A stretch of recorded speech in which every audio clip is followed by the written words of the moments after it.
My story starts when I was 15, a long time ago. I wanted to become a boy soldier. My father had different ideas, and of course in those days what father said you did. And I was in school in Colwyn Bay, and I said, well, I'm not going to try hard in school anymore. He said, well, I'm not going to pay the fees, so you can come into the family business. We were plumbers and heating engineers, and we actually still had one painter left, but I might be able to fit that in. I went on my very first job, brand new overalls and everything else. And the place I went to was a very large building called Lady Forrester's Home, which, of course, now is going to be St Dunstan's. While there and learning all about the ins and outs and of everything, because they had steam heating in those days, the matron found out that who I was and my father and sort of everything. My grandfather had been taken up the original contract there, and she gave me a piece of paper and she said, you might be interested in this. And I looked at it, and it was an estimate from my grandfather, and it was a quotation for painting the building, and it read roughly as follows: to burn off, sand down, apply 2 undercoats and a top coat for the sum of £350. £350. No VAT, that hadn't been invented. And I kept that for quite a long time. I think I've lost it now, but it was done in beautiful copper plate handwriting. You couldn't do that. You couldn't do that on a computer nowadays. That was my first introduction to Lady Forrester's Home, and I did learn an awful lot there. How not to fall off a ladder at 90 feet, because believe me, that's what the roof is there. And I carried on, but I did go into the army when I was 18 as a national serviceman. They're run down nowadays what the national servicemen did, but they did an awful lot.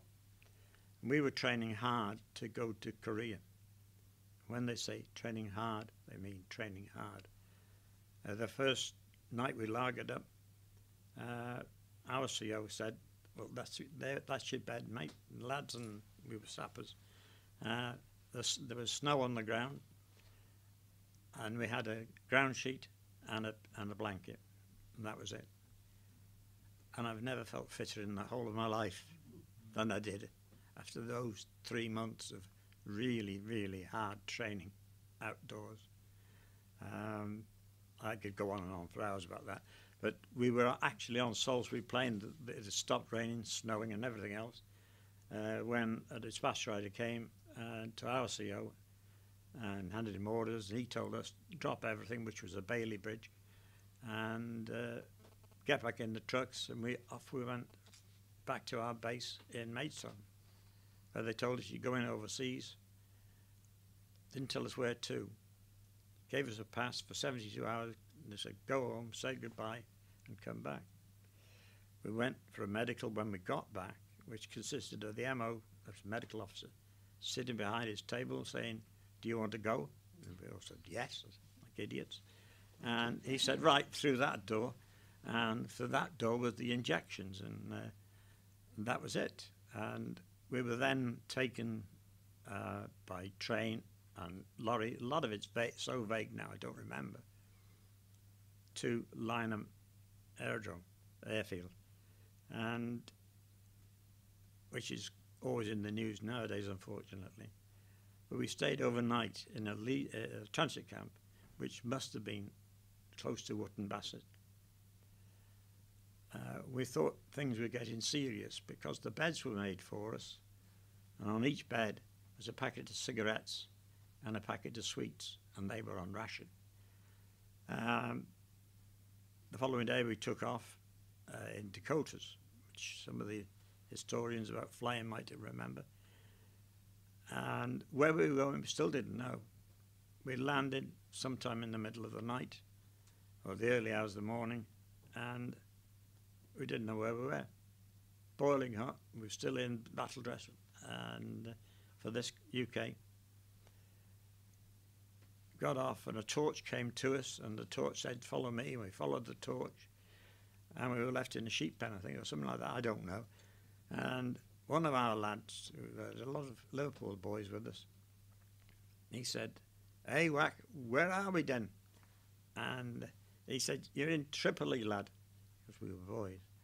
And "Hey, Wack, where are we then?" became the password for 37 Squadron Royal Engineers, who never stopped moving for the next 9 months. We hardly ever unpacked. We were moved from pillar to post up and down the Mediterranean coast until we finally ended up in Cyprus. But then we went back to Egypt and I came home. I was demobbed. But during that time I picked up a sport which was not very popular then, but is now, and that was judo. And it was because of that I had my first serious brush with the law, and I thought I was in real trouble. We were challenged to a match by the Carnarvonshire Constabulary. This was to take place in Bangor University Gymnasium, as they were then called. We went over there, and they called out DK Roberts from Llandudno. They didn't say just Roberts, or everybody moved in there. I went up to the match. The black belt behind me, he wasn't supposed to talk to us, said, "Have you seen what's in front of you?" And I looked up and up and up and up, and there was a thing about 7 foot tall, I think, built like a brick outhouse. And he said, "He's going to kill you." And he said, "If you don't get him straight off, that's it." Anyway, I did my best. I think I won that first part of it. But in doing that, I burnt the skin off my arm hitting the mat. And I can't remember the outcome of it all, but I know I had a septic arm and was laid off work for 3 weeks, which didn't please Father one bit. He said, "You can pack that in as well." I think Father was, in those days, you did do what your father said. Later on in life, I'd married, children, and then my wife passed away. Shortly after that, I knew something was wrong with my sight. I was seeing double when I tried to read anything. So I went to the opticians and the eye clinic and various things. I was sent over to Bangor for an eye test. It turned out to be the DVLA eye test. And a very nice lady there. And she said, "Well, I'm afraid you're going to lose your driving license." And on top of everything else, it was like the end of the world. Doesn't sound very much to lose your license, but it was. I did lose my license. One of the main effects it had on me at that time, I simply didn't know whether it was coming or going. And I had to go back to the Llandudno Hospital for some reason or other in connection with this thing. And a lady came to sit beside me. I think she was a nurse. And she said, she knew what had happened. And she said, "Have you ever thought of applying to St. Dunstan's?" I said, "Well, no, I haven't." She said, "Can I do it for you?" And I said, "Well, yes." And the following day I received a phone call from London. And then I think a day or two later, the forms came to be filled in. Went down to London for their consultant to have a look at me. I think that was at Moorfields. I'm not sure which one it was, but it wasn't Harcourt Street. They were renovating that yet again. And with the outcome, I became a St. Dunstan. I did nearly all my training with them at Sheffield, a place I came to love. It's only small, but so friendly. Everybody's your pal. And the first thing that struck me when I got out of the taxi they'd sent for me, somebody came and grabbed my arm. I now know we'll all know Kath Casey. Said, "Come on in." And everybody was laughing, not at me, together.